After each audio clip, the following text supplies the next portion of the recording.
So the last time we had this quick discussion about, do we want to talk about kind of binary thinking and the limitations we put on ourselves and how that polarizes things. And Yeah. I don't know if that's where you want to go or not. Yeah, I think that what I notice is that um, that's happening all over the place. So I think we should just talk about it, you know? Yeah. Yeah, absolutely. Why not? I mean, if you look at politics right now, if you look at the pandemic right now, if you look at social justice and um, the protests right now, if you look Right. at just the conversations that are happening, if you look at then how it relates to the world of work, what we've been talking about is that there's tons of it's either this or it's that, right? You either are on this team or you're on that team. You either want to get back to work or you love working from home. You either, want to do virtual or you want to be in person. And like, isn't this an amazing opportunity to actually enter the world of exploration and non-binary thinking?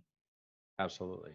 Yeah. So, and I think that whole topic, the more you think about how media works, how social media works, I mean, it is about polarizing things, right? You're either in this camp or you're in this camp. Yeah. Yeah. So we talked about this a little bit during our last conversation, Joel. And I mean, you and I do lots of conversations with lots of different people. I'm sure people are sick of us by now. But the last time we got together, maybe a month or so ago, and we were talking about our relief recovery resilience, um, I guess, process, right? And talking about how people will go through various stages and then kind of go through them again. But one of the concepts that came up during that conversation was the notion of binary thinking, because we were Yeah. talking about as you move from that command and control relief mode into recovery, into the new, and certainly into building resilience, that we can't get too fixated on rigid belief systems and we can't get too fixated on this versus that. And we just thought it would be an interesting idea to reconnect to that. And I could say certainly since then, I mean, just read the paper, watch the news, have Oh, yeah. conversations with people, and binaries everywhere. I think what's interesting for me is trying to figure out, is this to the core of us? I mean, do we always have this mentality of kind of us versus them, or right versus wrong? I mean, we love to draw not so much even comparisons, but just this polarization of thoughts. Yeah. And we're seeing it through nearly everything. I mean, you can't get on social media. It would almost be impossible to post something on social media that people would be like, yeah, that seems like a real middle of the road thought. Thanks for sharing. Thanks for Um, sharing. I'd love to talk about that more. yeah, let's get together for coffee. I'd really like to distill that down to something we can both understand. It's almost always somebody either wholeheartedly agreeing or somebody wholeheartedly disagreeing, and in some ways, um, just kind of launching bombs at the other person. Like Yeah. if you believe that, then you also probably believe this, Yeah. that I think is horrible. Or if you believe this, then you don't support that. Yeah. And that type of binary thinking is so super constrictive, and especially on some of the bigger issues, things that we're seeing right now with the pandemic, with race relations, with all types of things. It actually minimizes the discussion and the conversations and some of the solutions that can come out of it, Yeah. because it becomes this, you got to be in one or two camps. Yeah. And if we're one or two camps, we're essentially facing each other doing battle instead of being side by side and trying to figure it out. Yeah. Yeah. I actually looked this up before we got on. It says human beings have a strong dramatic instinct towards binary thinking, a basic urge to divide things into two groups and nothing but an empty gap in between. So we have this, why? Because it's easy, right? So path of least resistance, as humans, we're like, well, wherever there's less friction, I'm going to take that. So it is easier to just say, I believe this, therefore, and also we talk about confirmation bias and all these other biases that we have. I'm just going to look for stuff that supports this, because then it's easy. I don't have to get uncomfortable. I don't have to think about whether there are any other issues, examples, perspectives, Right. experiences that I need to understand, I can just go, yeah, it's all good because A, B, black, white, X, Y, that's it. And you also talked about, it mitigates or prevents you from opening your mind. And I think about, when we get into politics, we get into, the health crisis, we get into privilege and prejudice, whether it's racism, whether it's Me Too, whether it's any of these big social issues, socio-cultural, political, economic issues. And we can't neatly categorize those because there's so much intersectionality of all that, right? So it's really, I think that this notion of us liking to just put it into these quick little boxes, so we go, I'm in camp A, you're in camp B, either we can be friends or we can't. We have to actually push against and rise above that inclination. And that's why I go back to my original statement. I'm trying to decide if it is our natural inclination to go there, or if it's just reinforcement by society and by our upbringing and all that. But I find it fascinating that we like to look at the world from a very binary perspective, but we like to look at ourselves as very nuanced, right? So regardless of what issue, I can look at somebody else and go, well, I know I don't agree with them, right? Or I know I do agree with them. But if you were to push me on some of the things that I think I believe in, I would make it very nuanced. Well, in this situation, I believe this, and maybe in that, I think somewhat different, or maybe, in this relationship, I would say this, but not in this one. But we give ourselves a lot of grace in that. We think that we're on a spectrum, but then we look at the world as you've got to be in one camp or the other. Yeah. There's almost a simplicity piece to it, right? It's, or maybe it's a little of that lizard brain of just like, are they on my side or are they a threat? Yeah. And if they're a threat, then they're all in the other camp. They're not like me. Yeah.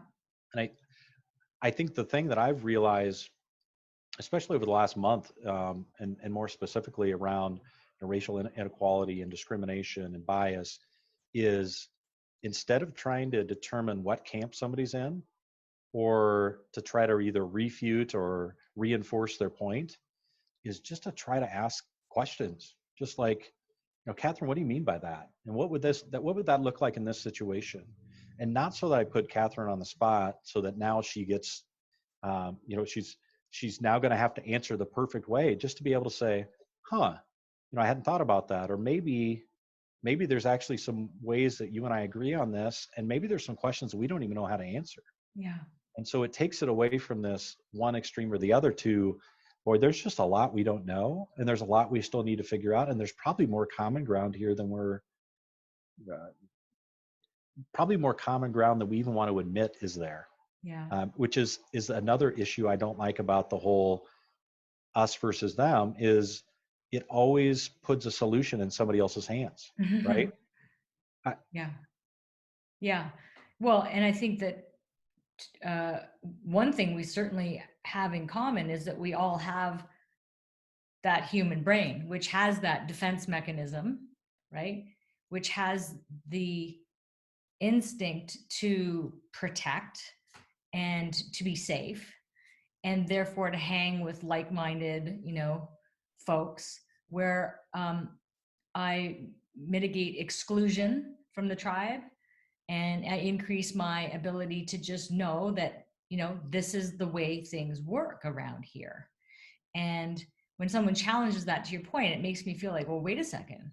If I believe this and that's not true, then how do things work around? Oh my gosh. Right. But that's the one thing we all have in common. To your point, if you even just consider asking people, wow, this is interesting to recognize as a human that I have these fixed biases. Even that, if we could all agree on that, as opposed to some people having these rigid, oh no, I don't. My biases are actually factual based and et cetera. Even that, if we could come to agreement, it would actually bring more people together than apart. And especially on these issues, the folks that I respect in it, regardless of their positions, are the ones that say, I know I don't have all this figured out. Yeah. But here are some things that I think I believe, right?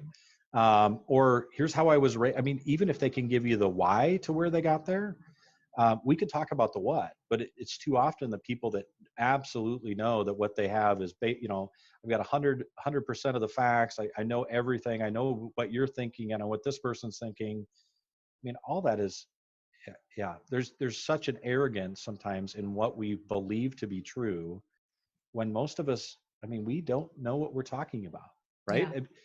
To any level of certainty. We may know what we've heard from other people.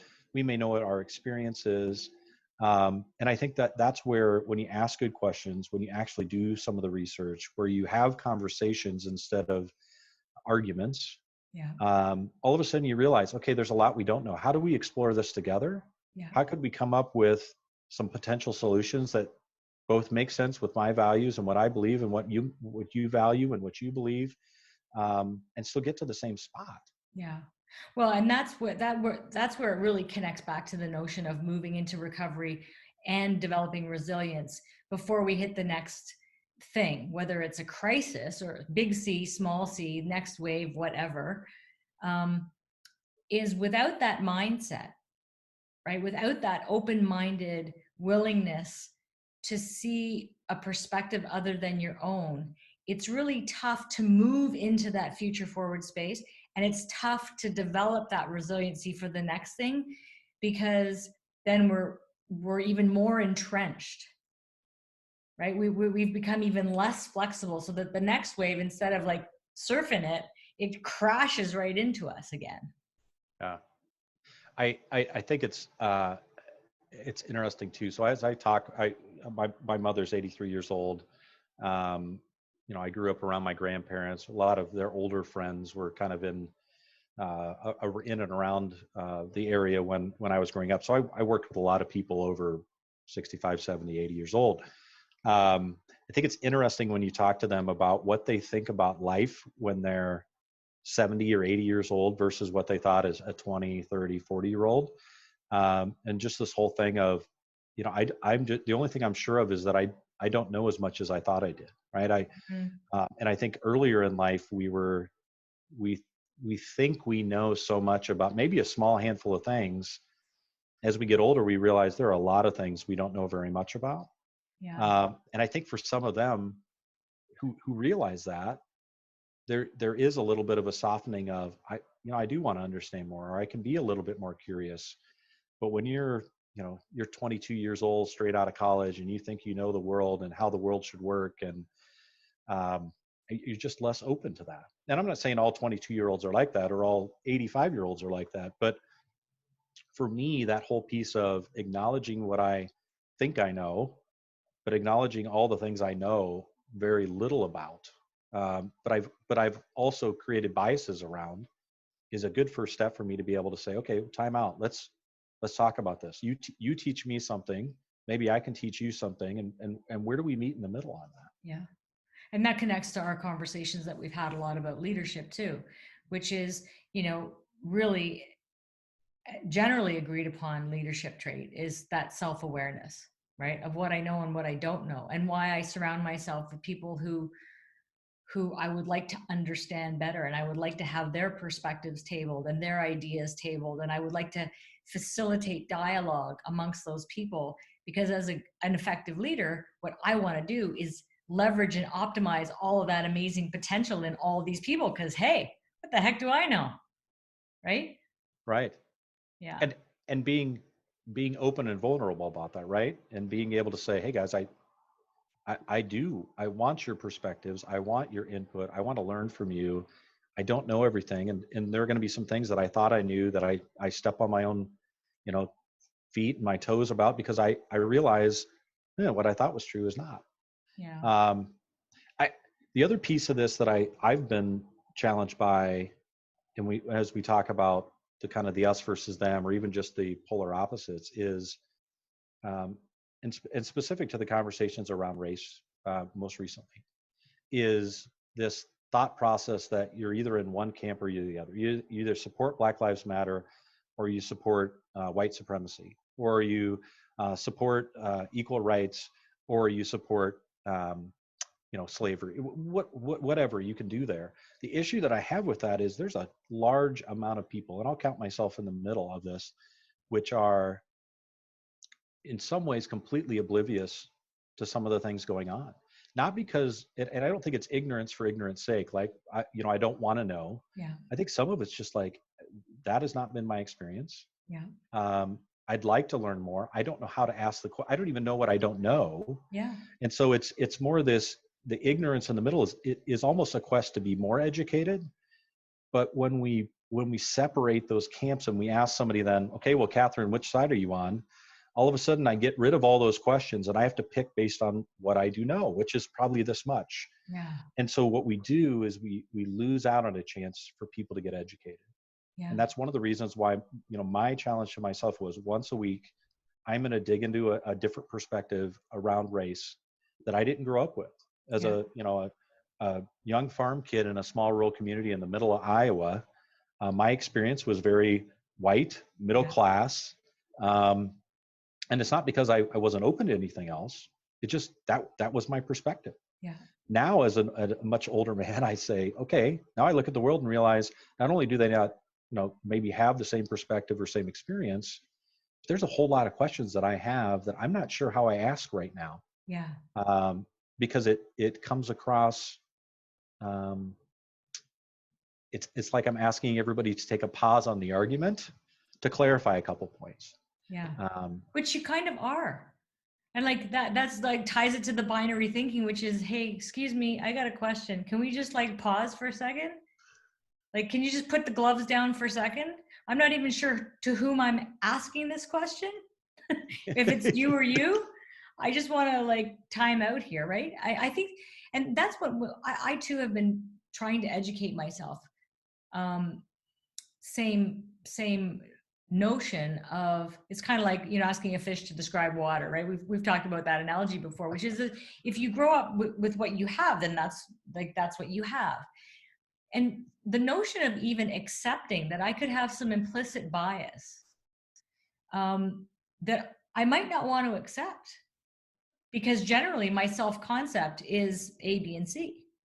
And even educating and learning and questioning honestly, courageously, uncomfortably, what some of those implicit biases might be is really interesting. And then saying, okay, well, what am I going to do with that? And who should I be talking to? Like right now, to like you, I'm not just reading and watching. I'm trying to talk to people who have had different experiences and journeys than me. And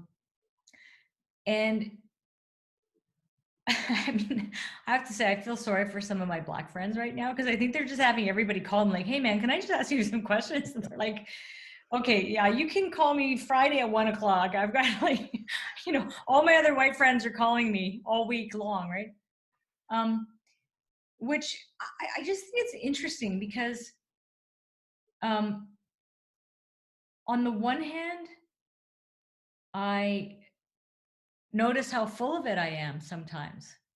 Like, I think I have the answer. And then I'm like, I don't really have the answer. Like, I think I've drawn a conclusion. I'm like, yeah, but again, that's still coming from a very narrow-minded perspective, of, right. Oh, it's been 4 weeks since I've been, really immersing myself in this. And it's an ongoing, the notion actually to dismantle this kind of racism, systemic, whether it's racism, misogyny, hatred in general. Hatred and violence in general. We should want to dismantle institutionalized hatred. It's not going to happen over a few weeks. And it's not going to happen over even a couple of discussions, right? Yeah. And I think it's sometimes what is so both disheartening and frustrating about the processes we're going through. Like you mentioned, whether it's a pandemic, whether it's race relations, whether it's politics, and is most of us are not wired for a marathon. Yeah. We want to just have a couple of discussions, or we want to have a debate and there's a winner and there's a loser and we move on. And when you have something that's gone on for hundreds of years, or you have two different global perspectives based on how those two countries have changed and modified over time, or their systems of government, and then we get into these big clashes and we don't realize that that's not something that's going to be won in an argument, or won even sometimes on a battlefield. Yeah. it really is going to take time, and for us to be able to see other perspectives, and instead of filling in the blanks, well, I saw A and I saw D, so somewhere in there must be, B, C, and I don't know that to be true, but that's the line I'm going to draw. Now I think I've got the answer. Yeah.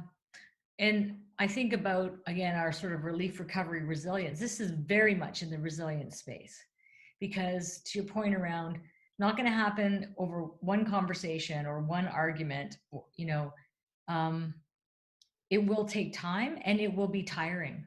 Like, people will get fatigued. There are Yeah. some days where I'm like, I'm overwhelmed with all of these big issues that I'm trying to unpack. I'm trying to do the right thing. I'm trying to learn. I'm trying to be optimistic. Some days I'm not. Some days it's fatiguing. So even Oh that yeah. necessitates the awareness of, so then what do I do when we're in the recovery space, building resilience, trying to still, raise a family, put kids through university, run a business, be a good, whatever, mother, sister, friend, like all of those things, community member. It's important to notice, I had this conversation with a friend of mine today who's very, very passionate about social justice and in a variety of ways, and institutional injustice. And one of his good friends said to him, I get why you're so passionate, but hey man, like, relax, like, life, just live. Like, you're so stressed out all the time. Just live. It's okay. And I said to him, that's interesting, because I'm going to have a conversation with Joel about binary thinking. So isn't even that's an example of, you can either be passionate about social injustice or just take a chill pill and relax. I'm like, so I said to him, well, why can't you kind of be both and learn to understand yourself better, so that you can kind of ride it, where, if you've been doing a lot of this, okay, take a chill and relax, and then you can do this. And he was like, yeah. So that's a great example where we're either these kind of laid back, go with the flow people, or we're these raging activists. I'm like, well, I think there's a lot in between. Right. It, and that's where I'll go back to the nuances, right? It's the, um, if you're a conservative in the United States, well, then you must hate the environment. And for myself, I'm probably considered more of a social and fiscal conservative, but I spend a significant amount of time working with causes around um, environmental impact, right? So composting programs and all these different things that are going on. And so from the outside, if you just take that one data point on me, you would say, well, Yeah. He wants the whole world to burn up, and Yeah. the flip side of that is, when you look at the discussions that we have, it's funny to me that we can't spot the bias. So I'll go to politics, and not, I'm sure this goes everywhere, but in the United States, for example, if one side of the equation does something, the other side screams how horrible it is until their administration takes over and does the same thing and waits for the other side to scream how horrible it is. Yeah. And so at no point do we go, wait a second, we felt like this was wrong before. And so the response of, well, you guys did it, so we should be able to, Yeah. doesn't hold a lot of water. No, it doesn't. But that's where polarization works, right? It's always about, what's my response to someone else doing something? What's my reaction? How can I distance myself to the opposite extreme, instead of going to the middle and saying, well, time out. Maybe there are some situations where this makes sense, and other situations where it doesn't. And how could we agree on that, right? Yeah. And if we understand that, then it's not as, we're not so susceptible to running back to our corners to fight again. Well, and I couldn't agree more. And as a taxpayer, that scenario and process drives me nuts, because it doesn't matter who you elect, nothing's going to get done.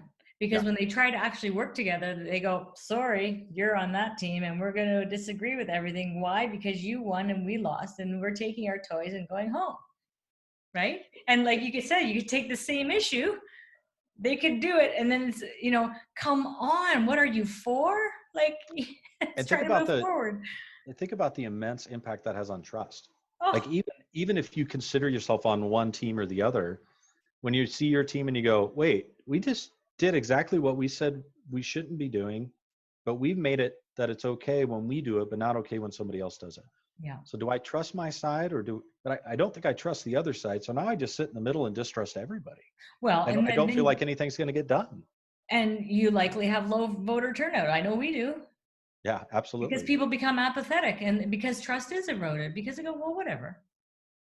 It doesn't really matter. And quite frankly, I do think that systemically with partisan politics, which generally I think that the world has, unfortunately, yeah, we all kind of fall into that. You know, you're voting for a team. It doesn't really matter. Many of the issues are again very binary, Yeah. and they're blanketed with certain things. And I don't think that it helps us actually progress, schedule, Yes. tomato. Oh, no. Now we're in this again. Is it with a U or no? Color, You favorite, Canadians and your behavior. fancy talking. We like to add U's everywhere. But you say U's. That's interesting. Yeah, we're the U's. Yeah. That's funny. Yeah. Anyway, so I do think it just sort of in wrapping up our conversation, perhaps, one of the most important just human behavioral shifts that we can all be making right now, with all of this stuff going on within and outside the world of work, within and outside the world of leadership, is to notice that sort of perhaps instinctual or inherent leaning towards binary thinking, even just recognizing it and even just beginning to cultivate more of an open question asking mindset, Right.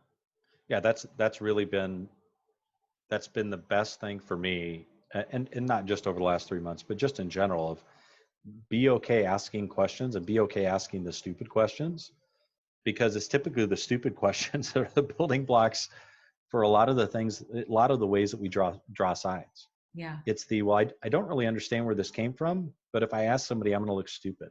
Yeah. And because I don't want to look stupid, I'm just going to identify with something that is stupid. Yeah. And polarizing. So asking questions for me, just and being willing to say, I just don't know. I think that's an interesting perspective, Catherine. I don't know a lot about it.